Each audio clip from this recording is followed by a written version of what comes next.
오늘 창세기 40장에 이르기 전에 요셉의 고난이 참 많았는데 그 고난 중에서도 요셉에게 두드러진 특징이 하나 있었는데 하나님이 항상 그와 함께 하셨다. 큰 은혜지요. 다른 어떤 것보다.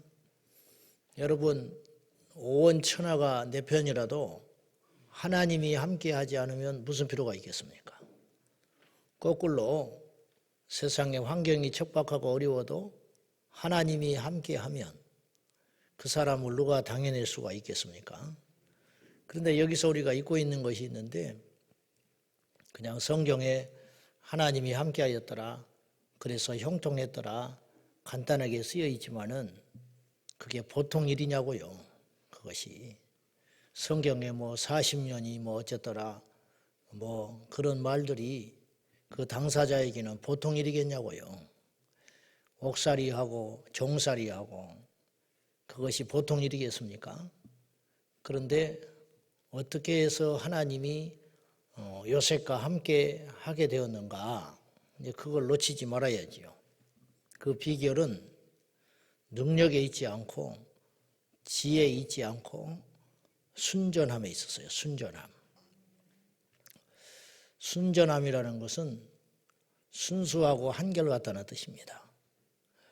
이런 마음을 갖고 사는 사람이 많지 않고 이러기가 쉽지 않아요. 요새 현대인은 더더욱 그래요. 왜냐하면 세상이 점점 악해져 가고 점점 하나님이 원치 않는 그러한 사상과 조급함과 그런 교육들이 난무하기 때문에 순전한 사람을 찾아보기가 쉽지 않다. 잘 참지를 못하고 견디지를 못하고 이게 이제 MZ 시대라고 그러는데 그냥 직장 출근했다가 그 다음날로 사표 내버리고 이런 일들, 결혼했다가 그냥 빠이빠이 해버리고 친구 간에 약속했다가도 그냥 어겨버리면 그만이고 이런 일들이 요즘의 특징이라고 하지만은 우리가 속고 있는 것이 있는데 요새 특징이니까 그걸 받아들이고 맞다 그렇게 생각할 일이 아니라 그것이 옳지 않다는 것을 알아야 한다는 거예요. 동성애가 정치인들 만나면 그런 소리를 해요. 목사님, 요새 트렌드가 그랬습니다. 그러면 요새 그러면 다 맞는 거예요? 그런 사람들이 점점 많아지고 전 세계적으로 흐름이 그러면 우리도 무조건 따라가고 받아들여야 되는 거예요? 근데 마치 그렇게 가는 거예요. 마치 그것이 정답인 양. 그것이 넓은 길이고 그것이 지옥으로 향하는 길이고 그것이 망하는 길 아닙니까? 요셉은 순전한 삶을 살았다. 우리가 훗날에 후회하지 않고 사는 비결이 있는데 죽을 때 우리가 이제 죽을 때가 안 돼봤지만은 우리 선조들 선배들을 보면 죽을 때 후회하는 것이 돈 많이 못 벌어놓고 죽는 것도 후회하는 일이 아니고 조금 더 내가 양심에 꺼리낌이 없이 그렇게 좀 살았어야 되는데 그러지를 못했노라고 그렇게 후회하고 죽을 것 아닙니까? 우리도 그 죽음의 선배들 앞에서 그런 교훈을 우리가 다 듣고 있는데 우리가 그렇게 살지 못하는 것 같아요. 자, 하나님이 함께하는 인생이 복이 있습니다. 그리고 그 인생이 형통해요. 그렇게 하기 위해서는 어떻게 해야 되느냐? 하나님 앞에 우리의 마음의 중심이 순전하고 깨끗하고 정해야 된다. 그런 말이에요. 근데 이제 저부터서 다 자기는 옳은 것 같지요. 자기는 반드시 걸어가는 것 같아. 근데 그렇지 않아요. 결국은 우리가 하나님 앞에 불평이 있고 교만하고 그렇게 살아가면서도 깨닫지 못하는 이유는 무엇이냐면 말씀과 기도 앞에 우리가 서지 않아서 그래요. 여지 없습니다. 우리는 아무리 의롭게 살고 싶어도 의로워질 수 없어요. 우리는 바른 믿음의 길을 걸어가고 싶어도 걸어가기가 쉽지 않아요. 그럼 어떻게 해야 되느냐? 날마다 말씀 앞에 복종하고 깨닫고 돌이키고 회개하고 그렇게 하면서 날마다 우리 주님 앞에 정결하게 살아가는 거. 그거 외에 무슨 방법이 있겠습니까? 깨달아야 됩니다. 깨달아야 하나님이 쓰시고 깨달아야 복을 받고 깨달아야 문제가 해결이 돼요. 여기서 시작되는 거예요. 근데 사람들은 잘 깨닫지를 못해. 우리를 깨닫게 하는 힘은 어디서 오느냐면 말씀에서 오는 거예요. 말씀을 들어보니까 말씀을 읽어보니까 내가 이거 잘못했구나. 내가 크게 잘못 생각하고 있구나. 이렇게 자꾸 돌이키는 거. 이것이 우리 하나님과 함께하는 비결이다. 이런 말이죠. 자, 요셉의 인생을 하나님께서 끌고 가고 있는데 어느 것 하나 시나리오가 틀어지지 않고 척척척 진행이 가요.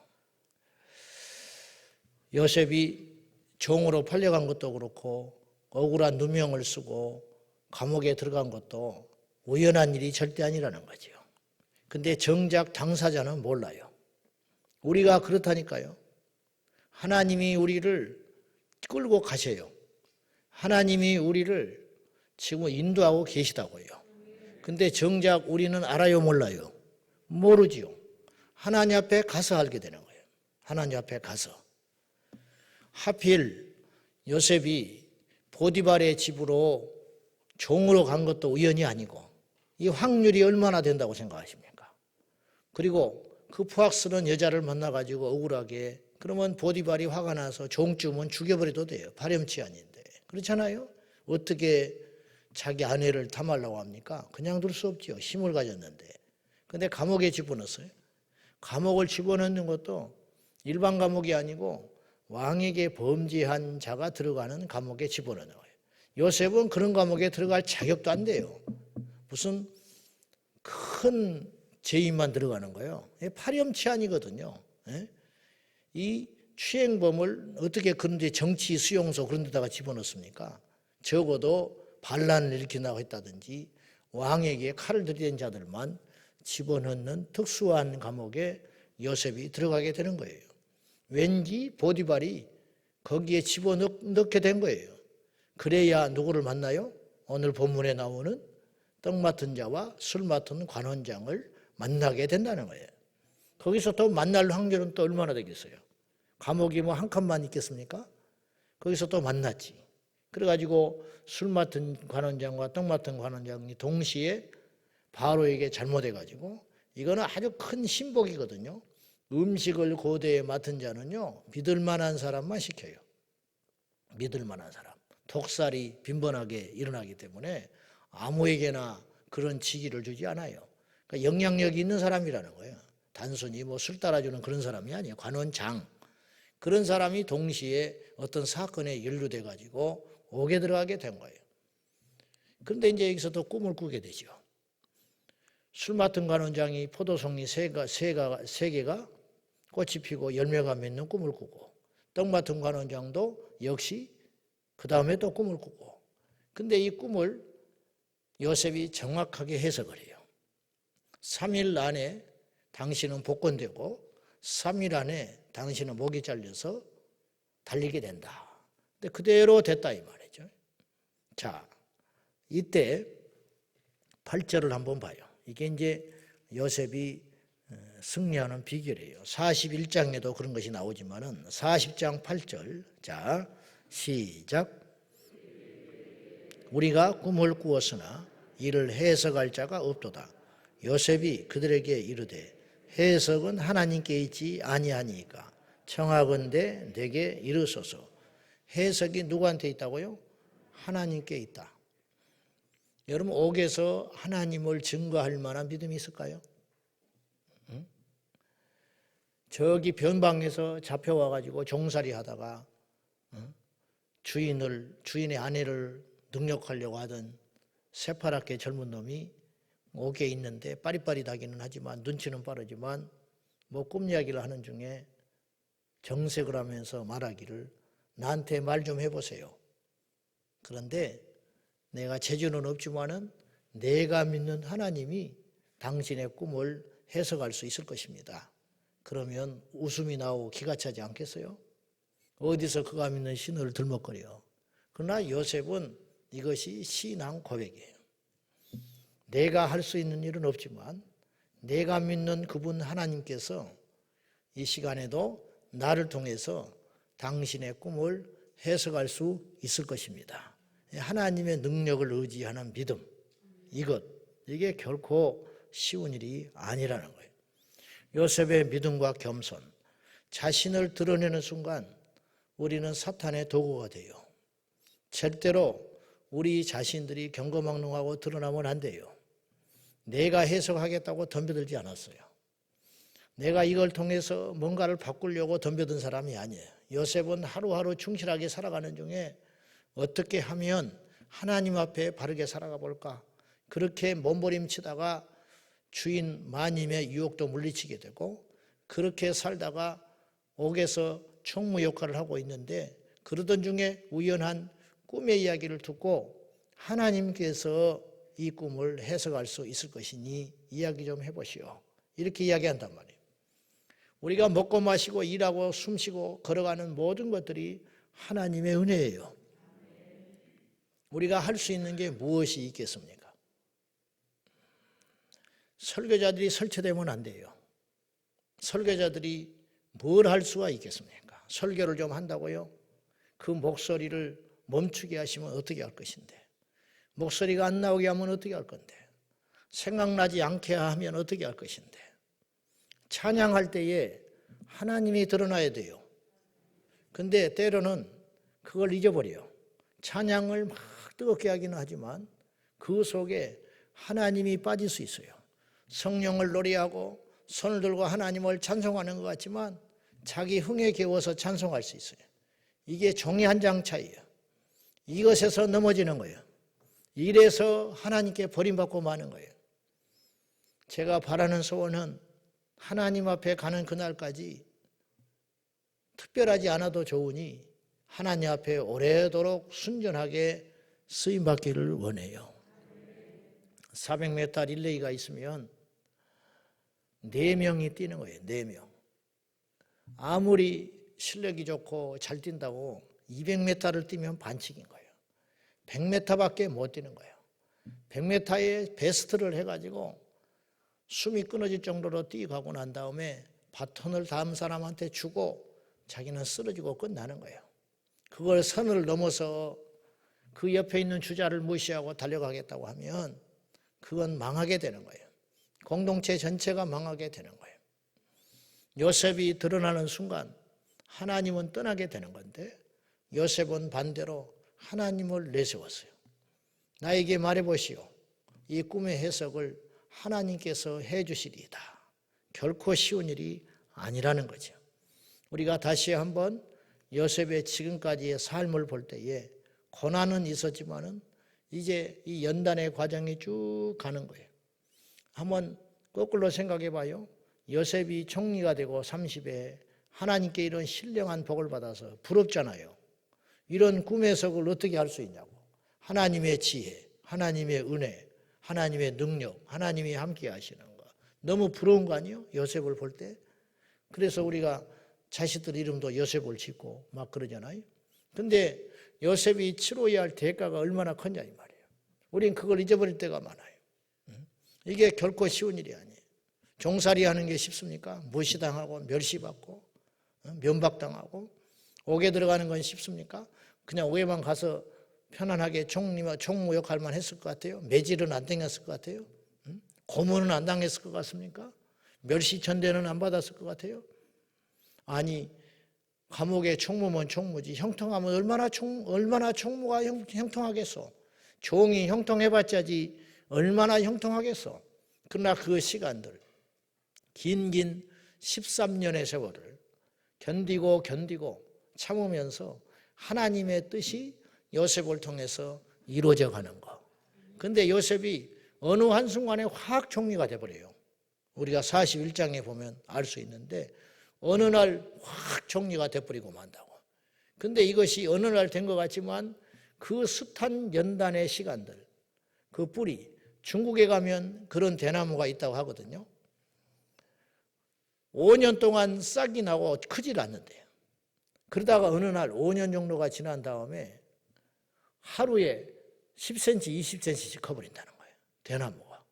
자고 나면 커버리고 자고 나면 커버리고 막 하늘 높은 줄 모르고 대나무가 쭉쭉쭉쭉쭉 눈에 보일 정도로 커버린다는 거예요. 이런 대나무가 있대요. 그러나 그렇게 크기 전에 육지로 땅 속으로 땅 밖으로 나오기도 않고 그 안에서 죽었는지 살았는지 5년 10년을 묻혀가지고 지내는 세월이 그 에너지가 있어야 이 대나무가 그렇게 올라간다는 거예요. 하나님이 쓰셨던 모든 사람들은 그런 특징이 있어요. 모세도 마찬가지고 요셉도 마찬가지고 그래요.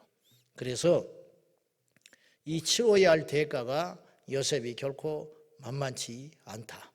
하나님 앞에 쓰임받고 하나님 앞에 도구가 된다는 것이 결코 낭만적이고 그냥 유람선 타듯이 그렇게 일어나는 일이 아니고 끊임없는 전쟁과 자기와의 전쟁과 밖에서의 전쟁과 싸움터에서 이루어낸 그러한 승리의 결과물이라 이렇게 알고 왕이 되려는 자는 왕관의 무게를 견뎌야 한다는 말이 있듯이 하나님 앞에 요셉이 이렇게 큰 일을 하잖아요. 애굽의 전체를 바꾸고 하나님의 뜻을 성취하는 도구가 되고 이렇게 하나님의 역사의 한 퍼즐로서 크게 쓰임을 받았는데 그렇게 되기까지 만만치 않는 세월들과 인고의 시간들이 있었다. 그 하나님이 지금도 우리를 그렇게 끌고 가고 계십니다. 광야길에 있는 성도 여러분, 요셉과 같은 길을 걸어가는 성도 여러분, 이 시간들을 결코 헛되이 보내지 말고 이때 우리가 고난이 오고 해석이 되지 않는데 인생의 문제 앞에서 우리가 어떻게 해야 되느냐 하면은 인내하고 견디며 하나님 앞에 순전하게 내가 입을 봉하고 하나님 앞에 기도함으로 그리 나아갈 적에 우리 주님이 다 우리를 주목하고 보신다 이 말이에요. 그러한 믿음의 사람으로 하나님 앞에 쓰임받는 저와 여러분, 우리 온 성도 우리 교회가 될 수 있기를 예수님의 이름으로 축원합니다. 기도하겠습니다. 이 시간에 기도할 적에 하나님, 이 세상에 우연은 없습니다. 우리가 이 모든 우리에게 주어진 환경 속에서 원망과 불평과 분노를 멈추고 하나님 앞에 받아들임으로 순전히 이 길을 걸어가게 하여 주셔서 주님이 쓰는 그날을 기다리며 연단의 길을 걸어가게 해달라고, 우리 주님 우리와 함께 하심을 믿음으로 이 길을 걸어가게 해달라고 우리 하나님 앞에 간절히 기도하겠습니다. 오늘도 살아계신 아버지 하나님, 이 아침에 우리 주님이 우리와 함께 하심을 믿습니다. 숱한 어려움과 시련과 고난 속에서도 하나님의 사람들이 함께 하셨음을 믿습니다. 믿음의 주여, 온전하신 예수님을 바라봅니다. 우리와 함께하여 주시고 예수님의 생명이 우리 안에 충만히 부어주셔서 우리 주님이 함께하시면 우리는 승리할 수 있습니다. 우리 주님이 떠나가시면 우리는 아무런 존재가 될 수 없음을 이 아침에도 고백합니다. 주여, 사람이 꿈을 꿀 수 있으나 해석은 여호와께 있습니다. 사람이 일을 할 수는 있으나 열매를 주시는 분은 하나님이십니다. 우리가 땅을 팔 수 있으나 보화를 발견하게 하시는 분은 하나님이십니다. 우리 하나님께 나아갑니다. 주여 역사해 주시옵소서. 우리의 인생이 하나님께 맡겨드립니다. 우리의 시간들을 하나님께 맡겨드립니다. 주님 책임져 주시고 인도해 주시고 붙잡아 주시고 역사하여 주시옵소서. 다만 우리가 하나님 앞에 구할 것은 우리 주님 우리를 불쌍히 여기기를 구하며 우리 주님 우리와 함께 하시기를 간절히 구할 뿐이오니 주여 응답하여 주시옵소서. 들어주시옵소서. 하나님 아버지, 우리가 할 수 있는 일이 아무것도 없음을 날이 갈수록 고백할 수밖에 없습니다. 우리가 땅을 파나 곡식을 소성케 하시는 분은 하나님이십니다. 우리가 누군가에게 말을 할 수 있으나 그 마음을 움직이시는 분은 하나님이십니다. 우리가 자식을 낳아 기를 수는 있으나 그를 키워주는 분은 우리 하나님이심을 고백하나이다. 주여, 꿈을 꿀 수 있으나 그 해석은 하나님께 있으니 주여 우리의 삶을 인도하여 주시옵소서. 세상 사람 모두 떠나가도 하나님이 우리와 함께 하시면 다시 일어날 수 있나이다. 주 여호와여, 우리와 영원히 함께하여 주시고 주님과 함께하는 복을 누리는 은혜가 우리 안에 있게 하여 주시옵소서. 오늘도 요셉과 같이 광야길 연단의 길을 걷고 있는 우리 성도들을 위로하여 주시고 깨닫는 은혜가 있게 하여 주시사 이 다음의 코스가 무엇이 있는지 아는 지혜가 있게 하여 주셔서 묵묵히 하나님이 허락하신 환경과 상황 속에서 인내하고 견디며 찬성하며 이 길을 걸어가는 우리 모두가 되게 하여 주시옵소서. 우리 교회와 이 땅의 교회들과 이 민족을 하나님의 손에 올려드리오니 주여, 기근의 날이 다가오고 있습니다. 환난의 날이 다가오고 있습니다. 준비하는 믿음과 지혜가 있게 하여 주셔서 요셉이 준비하였듯이 우리도 믿음으로 준비하게 하여 주시고 방주를 짓게 하시고 그리스도의 재림을 기다리는 거룩한 신부들이 되게 하여 주옵소서. 예수님의 이름으로 기도 올리옵나이다. 아멘. 주여, 주여, 주여 믿습니다. 우리 하나님, 우리의 삶을 인도하여 주시고 역사해 주소서.